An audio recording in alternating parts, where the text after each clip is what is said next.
Hello students, all of you most welcome. आज हम लोग आईयूपीएसी पढ़ेंगे और आईयूपीएसी में मोनोकार्बोक्सिलिक एसिड और इसके derivative. It means carboxylic acid का आईयूपीएसी कैसे करना है और साथ ही साथ इस कार्बोक्सिलिक एसिड के कुछ डेरिवेटिव भी हैं। डेरिवेटिव का मीन्स व्युत्पन्न। ठीक है, तो आज हम इस क्लास में, इस आईयूपीएसी के क्लास में हम पढ़ेंगे कार्बोक्सिलिक एसिड का आईयूपीएसी नामकरण और साथ ही साथ इस कार्बोक्सिलिक एसिड के कितने व्युत्पन्न हैं उसका भी आईयूपीएसी कैसे करते हैं। तो सबसे पहले हम आपको बता दें कि कार्बोक्सिलिक एसिड और उसके व्युत्पन्न कौन कौन से हैं। ठीक है, तो देखें कार्बोक्सिलिक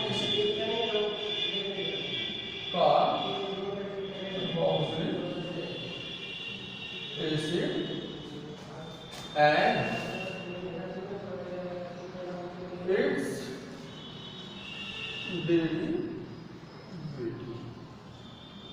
ठीक है, कार्बोक्सिलिक एसिड और इट्स डेरिवेटिव। तो ध्यान दें, जो कार्बोक्सिलिक एसिड है, पहले तो मैं आपको टॉपिक्स बता दे रहा हूँ कौन कौन से टॉपिक्स हमारे। तो RCOOH ये क्या है? ये हमारे कार्बोक्सिलिक एसिड है। ठीक है, क्या है? Carboxylic acid, carboxylic acid. और इसके डेरिवेटिव कौन कौन से पढ़ने हैं? इनके जो डेरिवेटिव है ध्यान से देखेंगे, इनके डेरिवेटिव निम्नलिखित 4 टाइप के हैं। कौन कौन से? एक तो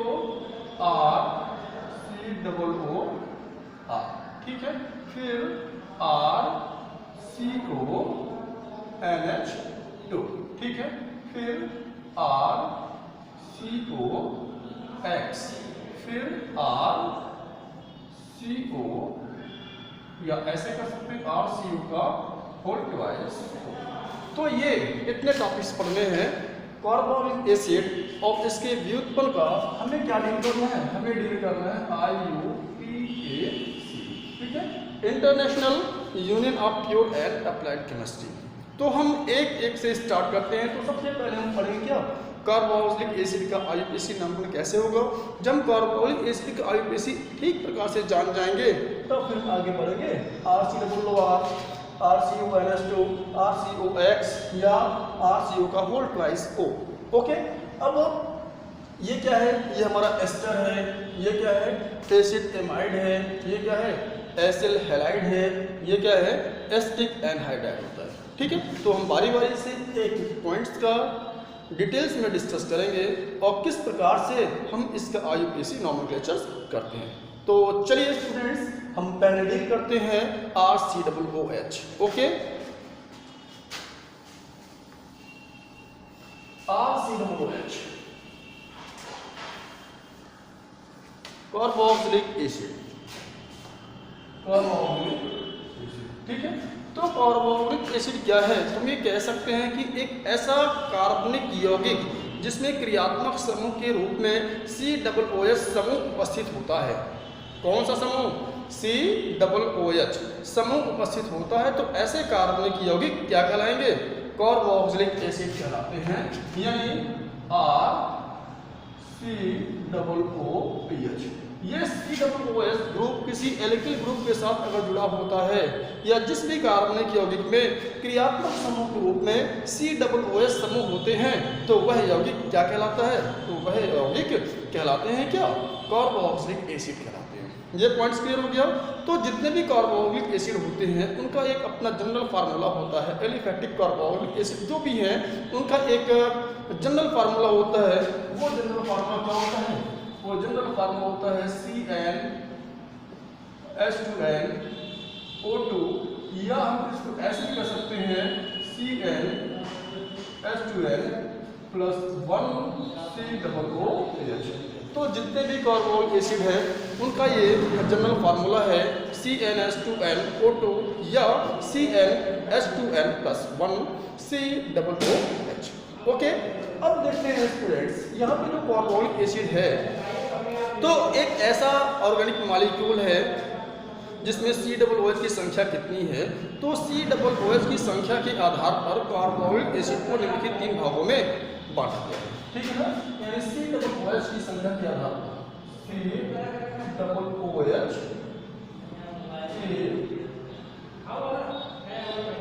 संख्या के आधार पर, ठीक है, COOH की संख्या के आधार पर कार्बोक्सिलिक एसिड निम्नलिखित प्रकार के होते हैं। सबसे पहला हम बात करते हैं क्या, मोनोकार्बोनिक एसिड, मोनोकार्बोक्सिलिक एसिड, ठीक। सेकेंड क्या, डाई कार्बोक्सिलिक एसिड, और तीसरा क्या, तीसरा है ट्राई कार्बोक्सिलिक एसिड। देखिए नाम से ही बिल्कुल क्लियर है कि mono, di, tri. Mono means होता है एक, डाई मीन्स होता है दो, ट्राई मीन्स होता है क्या, तीन, ठीक है। एक ऐसे कार्बनिक यौगिक जिसमें क्रियात्मक समूह के रूप में COOH ग्रुप प्रेजेंस है तो वह कार्बोक्सिलिक एसिड कहलाएगा। लेकिन अगर कार्बोक्सिलिक समूह की संख्या अगर एक होती है तो वो क्या कहलाएगा, मोनोकार्बोक्सिलिक एसिड कहलाएगा। यदि कार्बोक्सिलिक समूह की संख्या यौगिक में दो होती है तो वो क्या कहलाएगा, डाई कार्बोक्सिलिक एसिड कहलाएगा। और इसी प्रकार से यदि COOH की संख्या यौगिक में 3 होती है, ठीक है, यानी किसी कोई एक ऐसा यौगिक है जिसमें COOH की संख्या 3 है तो वह क्या कहलाएगा, ट्राई कार्बोक्सिलिक एसिड कहलाएगा, ठीक है। ये तो डेफिनेशन हो गई। इनके एग्जाम्पल क्या क्या बनेंगे, जैसे देखें इसके जो एग्जाम्पल है मोनो का COOH, आप देख सकते हैं यहाँ पे कितने COOH हैं, एक है, तो क्या होगा, मोनोकार्बोक्सिलिक एसिड होगा। या कह रहे हैं CH3COOH, यहाँ पे कितने COOH की संख्या कितनी है, एक है, तो क्या होगा, मोनोकार्बोक्सिलिक एसिड होगा, ठीक है स्टूडेंट्स। तो एक ऐसा यौगिक जिसमें COOH की संख्या एक है तो वह क्या कहलाएगा, वह कहलाएगा मोनोकार्बोक्सिलिक एसिड कहलाते हैं। ओके, चलिए इसी प्रकार से हम बात करते हैं डाई कार्बोक्सिलिक एसिड का। मैंने आपको बता दिया अभी जस्ट कि COOH की संख्या 2 होने पर वो क्या कहलाएंगे, डाई कार्बोक्सिलिक एसिड, ठीक है। जैसे एग्जांपल में COOH और क्या, COOH। तो एक ऐसा ऑर्गेनिक कंपाउंड है, एक ऐसा ऑर्गेनिक यौगिक है जिसमें COOH की संख्या कितनी है, जिसमें COOH की संख्या 2 है, क्या कहलाएगा, डाई कार्बोक्सिलिक एसिड, ठीक है। और भी इसके एग्जांपल हैं जैसे CH2 COOH और क्या, COOH। ये भी एक ऐसा ऑर्गेनिक मॉलिक्यूल है जिसमें COOH की संख्या 2 है तो ये क्या कहलाएंगे, ये कहलाएगा डाई कार्बोक्सिलिक एसिड कहलाएगा। और भी एग्जाम्पल किसका ले लें, जैसे मान लें CH2 COOH और क्या, CH2 COOH। तो इस यौगिक में भी COOH की संख्या कितनी है, इस यौगिक में भी COOH की संख्या 1 और क्या 2, तो ये भी क्या कहलाएंगे, ये भी कहलाएगा डाई कार्बोक्सिलिक एसिड ही कहलाएंगे। ओके स्टूडेंट्स, चलिए अब हम बात करते हैं ट्राई कार्बोक्सिलिक एसिड का। तो ट्राई कार्बोक्सिलिक एसिड क्या, तो जिससे एक ऐसे यौगिक जिसमें COOH की संख्या 3 हो तो वो ट्राई कार्बोक्सिलिक एसिड करेंगे, ठीक है। जैसे CH2 COOH, फिर क्या C सिंगल बॉन्ड COOH, यहाँ पे इसका OH एक रहेगा, फिर यहाँ पे CH2 COOH। तो आप यहाँ पे देखें स्टूडेंट्स, ये भी एक ऐसा एग्जाम्पल है और इस एग्जाम्पल में COOH की संख्या कितनी है, 3 है, तो क्या होगा, ट्राई कार्बोक्सिलिक एसिड होगा। अब आप ये सोचते होंगे कि सर आपने तो सबके एग्जाम्पल दे दिए लेकिन किसी का नाम नहीं बताया, तो नाम मैं बारी बारी से सबका बता रहा हूँ, आप लोग कॉपी पे नोट कर लीजिएगा। देखिए ये क्या है इसका, अभी मैं सबका जनरल नेम बताऊंगा, IUPAC नेम नहीं बताऊंगा। जब मैं इसका IUPAC रूल्स बताऊंगा तब सबके नाम आ जाएंगे। ओके, ये जो एग्जाम्पल है इसका नाम है फार्मिक एसिड। क्या नाम है, फार्मिक एसिड। ये क्या है, एसिटिक एसिड। ओके, इनका जो नाम है ऑक्जेलिक एसिड, इसका नाम है मेलोनिक एसिड, इसका नाम है सक्सनिक एसिड और इसका नाम है क्या, इसका नाम है सिट्रिक एसिड। क्या नाम है, सिट्रिक एसिड। ओके, एक बार और, formic acid, acetic acid, oxalic acid, malonic acid, सक्सनिक acid और ये सिट्रिक एसिड। ठीक है, तो ये आपको क्लियर हो गया कौन से इसमें मोनोकार्बोक्सिलिक एसिड है, कौन से डाई कार्बोक्सिलिक एसिड है और कौन से ट्राई कार्बोक्सिलिक एसिड है। ऑल ऑफ यू नो, आप लोग समझ गए होंगे अच्छी प्रकार से। ओके, तो आप इसको पॉइंट आउट कर लीजिए। ठीक है, फिर अब मैं आपको ले चलता हूँ रूल्स पे कि इन सब के कैसे हम IUPAC नाम लिखेंगे, कैसे बनाएंगे। ओके, चलिए मिटाता हूँ इसको।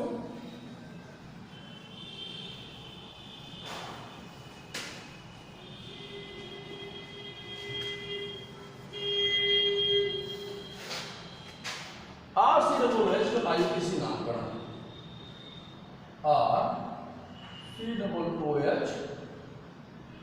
का IUPAC नामकरण। ध्यान दें स्टूडेंट्स, RCOOH का IUPAC नामकरण हम दो प्रकार से कर सकते हैं। कैसे दो प्रकार से? जब हम COOH समूह को क्रियात्मक समूह के रूप में मानते हैं तो कैसे करेंगे? अगर हम COOH समूह को हम एक प्रतिस्थापित समूह मानते हैं तो उसका नाम कैसे करेंगे? आप किसी भी तरह से करें, क्रियात्मक समूह को मान करके करें या प्रतिस्थापित समूह मान करके करें, दोनों ही रूल्स आपका सही है। ठीक है, तो यहाँ पे दो तरह से हम इसको कर सकते हैं। ठीक है, पहला और क्या, ये दूसरा, यानी ये RCHO RCOOH। ओके, और फिर का ये भी क्या, RCOOH। दो केस हैं, केस फर्स्ट और केस क्या, सेकंड। केस फर्स्ट में जब हम इसे क्या माने, जब COOH समूह को क्या मानते हैं, ऐसे क्रियात्मक समूह, क्या माने, क्रियात्मक समूह मानते हैं तो क्या करेंगे? और जब हम इस COOH समूह को क्या मान लें प्रतिस्थापित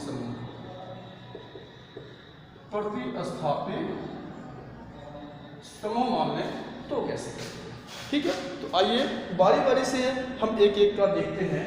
जब हम कुछ इसमें पॉइंट्स है, पॉइंट फर्स्ट है, जब हम इसको क्रियात्मक समूह के रूप में मानते हैं तो उसका IUPAC नामकरण करते हैं। कैसे करते हैं? तो सबसे पहले मैंने आपको बताया है कि किसी भी कार्बनिक यौगिक का और IUPAC नामकरण करते हैं तो सबसे पहले हम एक जनक श्रृंखला का चुनाव करते हैं। ठीक है, और जनक श्रृंखला का चुनाव कहाँ से करते हैं आपको पता है, जहाँ से कोई क्रियात्मक समूह प्रारंभ हो जाए, ठीक है, या जहाँ से कोई साइड चेन जल्दी मिल जाए। अगर क्रियात्मक समूह है तो आप नंबरिंग वहीं से करेंगे, अगर क्रियात्मक समूह नहीं है तो आप मास करेंगे जहाँ से डबल बॉन्ड पहले मिले। ओके, ये सारे रूल्स मैंने बता दिए हैं। जो स्टूडेंट्स इसके पिछले वीडियो एल्केन एल्काइंस का वीडियो नहीं देखे हैं उसको देख लेंगे। ठीक है, कॉन्सेप्ट क्लियर हो जाएगा। तो यहाँ पे अगर इसको क्रियात्मक समूह के रूप में मानते हैं, जब हम इसको क्रियात्मक समूह के रूप में मानेंगे तो इस COOH समूह का जो कार्बन है उसको भी नंबरिंग में ले लेते हैं। जब पैरेंट चेन बनाएंगे इसके कार्बन को भी हम गिनती में ले लेते हैं। पहली बात हो गई। और दूसरी बात क्या, पहली बात क्या, पैरेंट चेन का चुनाव करते समय हम इसके कार्बन को भी गिनती में ले लेते हैं। ठीक है, और दूसरी बात इनकी जो सफिक्स होती है, इनकी जो सफिक्स क्या होता है, ओइक। ठीक है, ओइक सफिक्स क्या लगाते हैं, ओइक एसिड। ठीक है, सफिक्स ओइक का यूज करते हैं। और इनके लिए फार्मूला क्या बनेगा, इनके लिए फार्मूला बनता है एल्केन से ई हटाना है और प्लस क्या, ओइक एसिड। ओइक एसिड आप एसिड कर लें, ओइक एसिड, और क्या हो जाएगा कंप्लीट, एल्केनोइक एसिड, एल्केनोइक एसिड। ये हमारे बनेंगे। ये केस कब होगा, ये केस कब होगा, जब RCOOH को हम क्या मानते हैं, जब हम क्रियात्मक समूह मानते हैं तो उस समय इसके कार्बन को भी हम नंबर में गिनती में ले लेते हैं। पहला पॉइंट हो गया। आईयूपीएसी बनाते समय एल्केन से हम ई को हटाते हैं और सफिक्स क्या जोड़ते हैं, ओइक एसिड जोड़ते हैं और क्या हो जाएगा, कंप्लीट एल्केनोइक एसिड हो जाता है। तो ये कब ऐसा करेंगे, यानी सफिक्स ओइक एसिड कब जोड़ेंगे, जब हम इसके कार्बन को भी गिनती में ले लेते हैं। जब कार्बन को गिनती में ले लेंगे तो ये क्या हो जाएगा, क्रियात्मक समूह के रूप में उसमें काम करेगा और वहां पे हम सफिक्स के रूप में ओइक एसिड जोड़ते हैं। ये पॉइंट्स क्लियर हो गया। अब चलिए हम इस पे आते हैं। जब हम RCOOH जैसे यौगिक का हम आईयूपीएसी नामकरण करते हैं तो उस समय वहाँ पे यदि हम COOH समूह का क्रियात्मक समूह नाम मानते हैं, क्या मानते हैं, प्रतिस्थापित समूह मानते हैं। जब प्रतिस्थापित समूह मानेंगे तो COOH समूह के कार्बन को हम गिनती में नहीं लेंगे। पहली बात गिनती में नहीं लेंगे।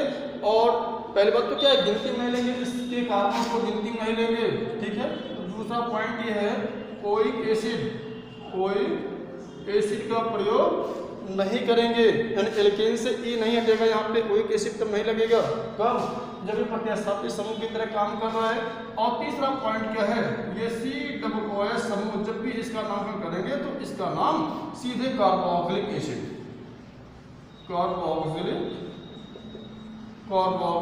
यानी इसके एल्केन के साथ क्या लिख देंगे, कार्बोक्सिलिक एसिड, ऐसे डायरेक्ट हम लिख देते हैं।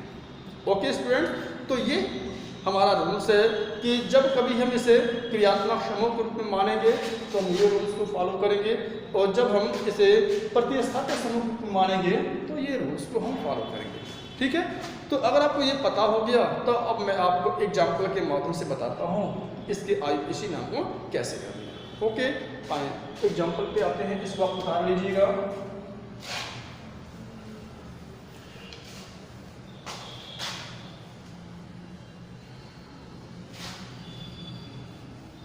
चलिए मैं एक बार इसका फॉर्मूला लिखता हूँ, एल्केन से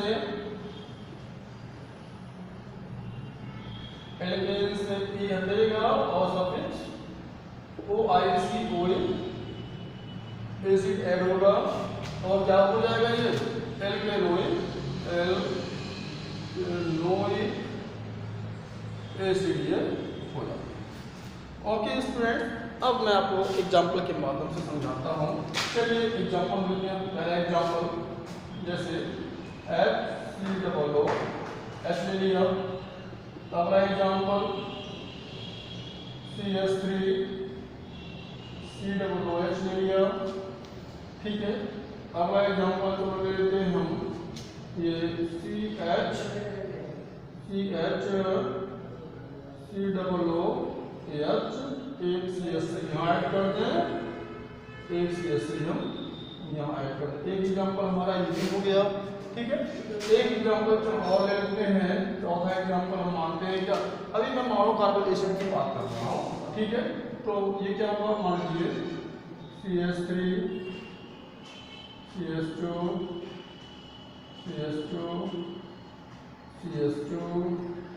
या ऐसे कर लें CH2 COOH और यहाँ मानते हैं क्या, तो मान लेते हैं OH, ठीक है। यहाँ पे 5 एग्जाम्पल दिए हैं, 4 एग्जाम्पल मैंने दे दिया। अभी ये जो भी एग्जाम्पल है ये सब कैसे हैं, मोनोकार्बोक्सिलिक एसिड के एग्जाम्पल हैं, ठीक है। तो इनके नाम क्या बनेंगे आप देख सकते हैं। फार्मूला क्या बना, एल्केन से ई हटाना है और प्लस ओइक एसिड जोड़ना है। तो यहाँ पे जब ये क्रियात्मक समूह के रूप में काम कर रहे होते हैं तो उनके कार्बन को गिनती में ले लेंगे। इस COOH में कितने कार्बन है, 1 कार्बन है, ठीक है। तो एक कार्बन का एल्केन क्या होगा, मेथेन, ठीक है। ध्यान देना स्टूडेंट्स, मेथेन से क्या है, E- है, हमने E- कर दिया और क्या कर दिया, OICOH एसिड, और क्या हो जाएगा, complete methanoic acid,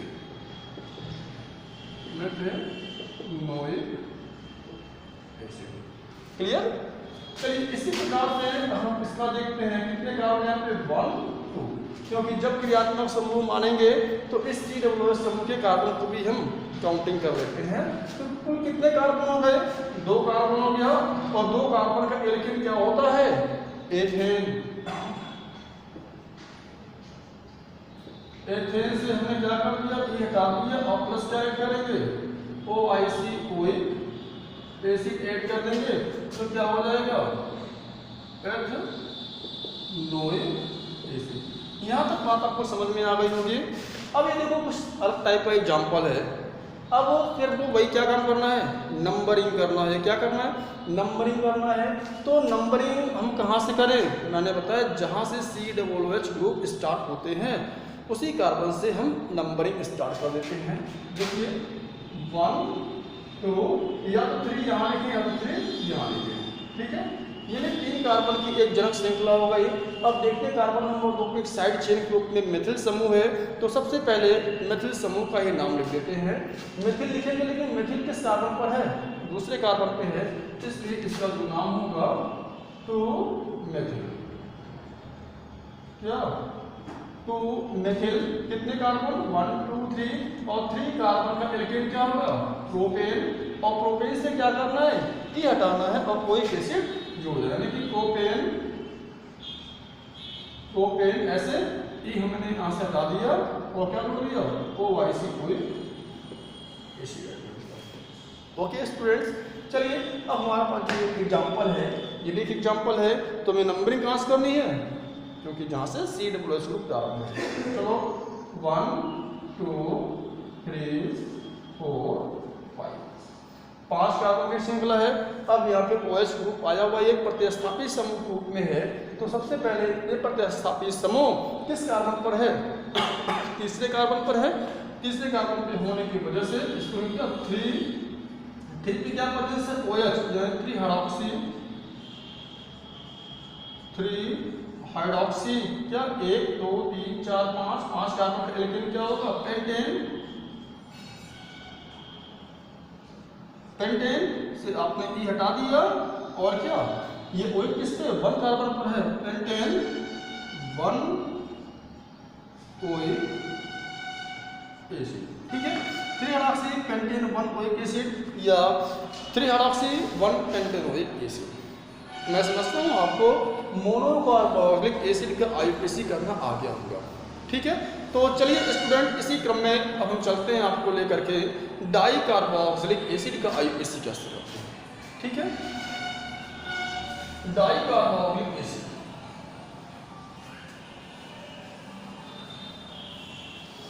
di carboxylic acid में हमारे पास मैंने 3 एग्जाम्पल आपको दिया। कौन सा, पहला COOH और क्या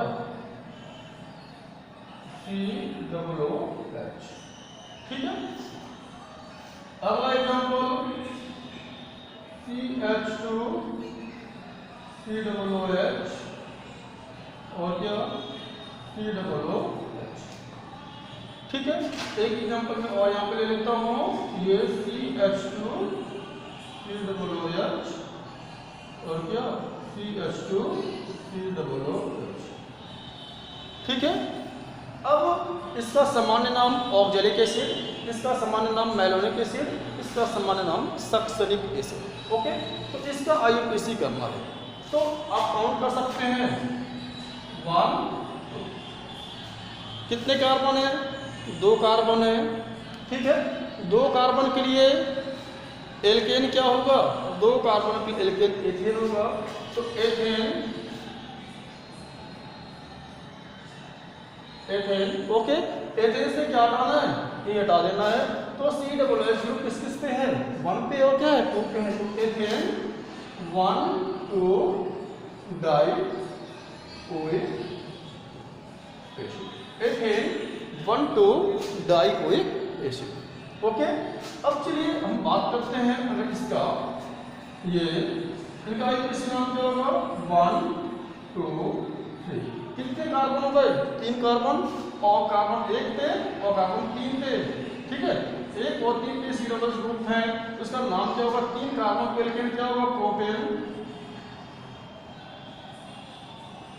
प्रोपेन से आपने क्या कर दिया, प्रोपेन से आपने ई को हटा दिया और 1 पे 3 पे है प्रोपेन 1 3 डाई क्या डाई ओइक एसिड, ये क्लियर हो गया।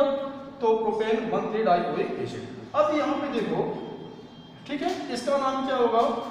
इसका नाम दो तरह से बना लेते हैं, चलो दो तरह से बना लेते हैं इसका नाम, थोड़ा ध्यान दीजिएगा, ध्यान दीजिएगा। एक में कंपाउंड और लिख देता हूँ यहीं पे,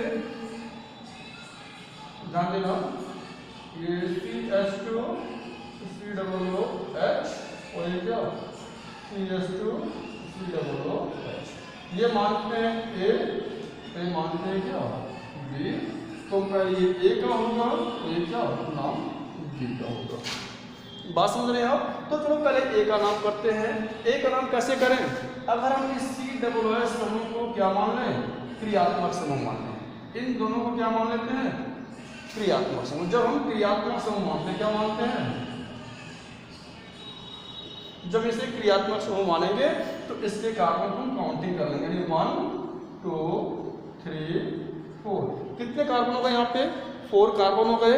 जब 4 कार्बन हो गए तो 4 कार्बन का एल्केन क्या होगा? ब्यूटेन। क्या नाम होगा? ब्यूटेन से आपने E को हटा दिया। हमें सफिक्स जोड़ना है तो COOH 1 पे और किस पे? 4 पे है, तो ब्यूटेन 1 4 कितनी बार? 2 बार है, इसमें डाई क्या OIC OIC एसिड। तो जब क्रियात्मक समूह मानेंगे तो इसका नाम ये बनेगा। लेकिन B की बात करते हैं, यही कंपाउंड हमारा है जब ये क्या हो? प्रतिस्थापित समूह रूप में हो, प्रतिस्थापित समूह रूप में हो। तो जब इसे प्रतिस्थापित समूह रूप में मानेंगे तो इसके कार्बन को हम काउंट नहीं करेंगे, ठीक है? तो हम काउंट को यही करेंगे 1 2। कितने कार्बन हो गए? 2 कार्बन।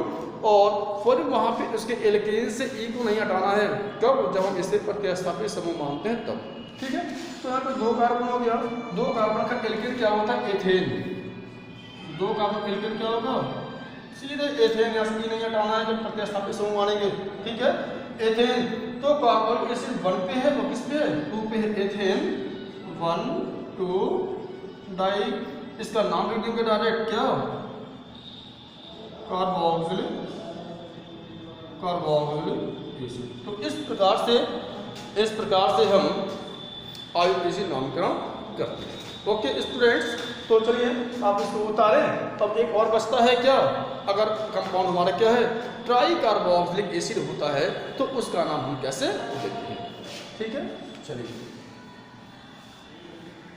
आप लोगों को समझ में तो आ रहा होगा, बिल्कुल आराम से इत्मीनान से जो भी पॉइंट्स मैं दे रहा हूँ आप उसका नोट्स भी बनाते जाइएगा, समझते हुए जाइएगा, ठीक है?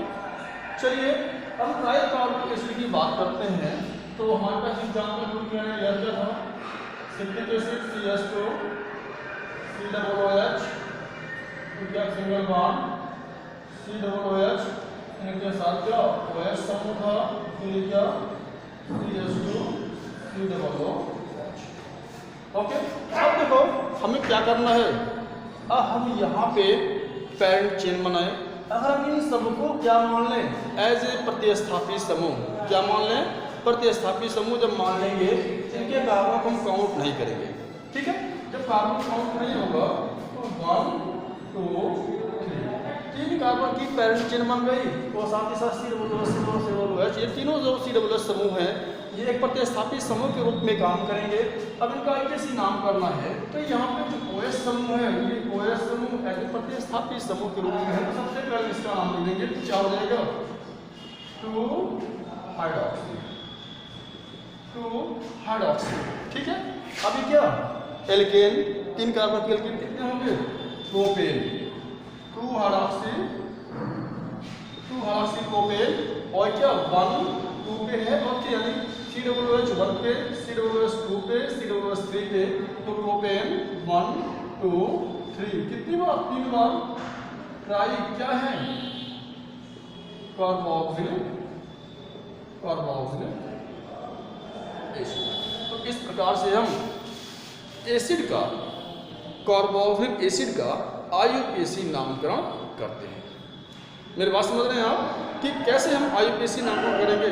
तो IUPAC नामकरण हम इसी प्रकार से कर लेते हैं। ओके, चलिए स्टूडेंट्स, अब हम डिस्कस करते हैं कि मोनो कार्बोक्सिलिक एसिड के डेरिवेटिव, ठीक है, मोनो कार्बोक्सिलिक एसिड के डेरिवेटिव का आईयूपीएसी कैसे करते हैं।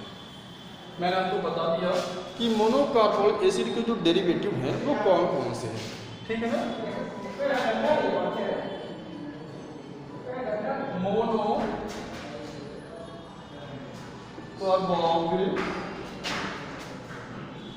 एसिड का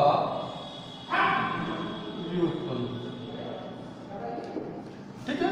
मोनो कार्बोक्सिलिक एसिड का व्युत्पन्न कौन कौन से हैं, मैंने स्टार्टिंग बता दिया था। एक तो क्या होता है RCOO पहला, दूसरा क्या RCO NH2, तीसरा क्या है RCOX और चौथा क्या है RCO का होल ट्वाइस। ये चार हैं मोनो कार्बोक्सिलिक एसिड के जो डेरिवेटिव हैं वो चार हैं। ये क्या है एस्टर, ये क्या है ये है एस्टर, ठीक है। ये क्या है एसिड एमाइड, एसिड एमाइड। ये क्या है एसिल हैलाइड, ये क्या है एसिड एनहाइड्राइड, ठीक है। अब हमें बारी बारी से इन चारों का, यानी ये सब क्या है मोनो कार्बोक्सिलिक एसिड का व्युत्पन्न है, हमें इनके आईयूपीएसी नामक मेथड्स को देखना है। तो सबसे पहले हम बात करें क्या एस्टर का। चलिए आगे एस्टर की बात करते हैं। पहला पॉइंट क्या एस्टर, ठीक है। एस्टर है क्या, तो ऐसे कार्बनिक यौगिक जिसका संरचना सूत्र क्या होता है RCOOR, यानी RCOOR संरचना सूत्र के यौगिक क्या कहलाते हैं एस्टर कहलाते हैं। यानी RCOOR संरचना सूत्र के यौगिक एस्टर कहलाते हैं। इनका भी जो जनरल फार्मूला होता है वो क्या होता है, वो CnH2n प्लस CnH2nO2, ठीक है, CnH2nO2 होता है। अब एक्चुअल में एस्टर है क्या, एस्टर मोनो कार्बोक्सिलिक एसिड के व्युत्पन्न है।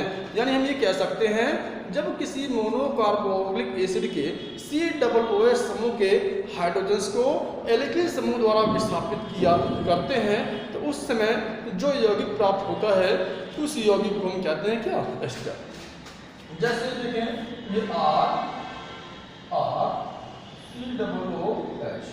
RCOOH समूह, इस समूह के हाइड्रोजन्स को हम माइनस करते हैं किसके द्वारा, किसी एल्किल समूह के द्वारा हम माइनस कर देते हैं।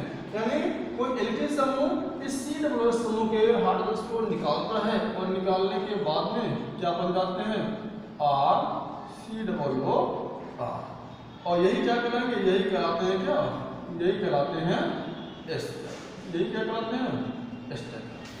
ओके, अब एस्टर का आईयूपीएसी कैसे करते हैं, आईयूपीएसी फॉर एस्टर, आईयूपीएसी नाम एस्टर का आईयूपीएसी नामकरण कैसे करेंगे। तो देखें एस्टर का जो आईयूपीएसी नामकरण करना है, यानी RCOR का जो आईयूपीएसी नामकरण करना है उसमें क्या होता है एल्किल एल्कोनोएट, कंप्लीट जो नाम होगा इसका वो क्या होगा एल्किलोएट,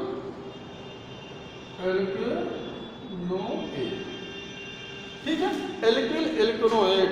इसका मतलब क्या हो गया, अब यहाँ पे देखो इस RCOOR में दो एल्किल ग्रुप है, यानी इसमें ये जो होगा ये एल्किल का नाम होगा और इनके पास जो कार्बन है उस जितने भी कार्बन्स के जो एल्केन बनेंगे उसके एल्केन में से हम ई हटा करके क्या जोड़ देंगे, जोड़ना क्या है OATE, ठीक है। यानी जैसे एल्किल एल्केन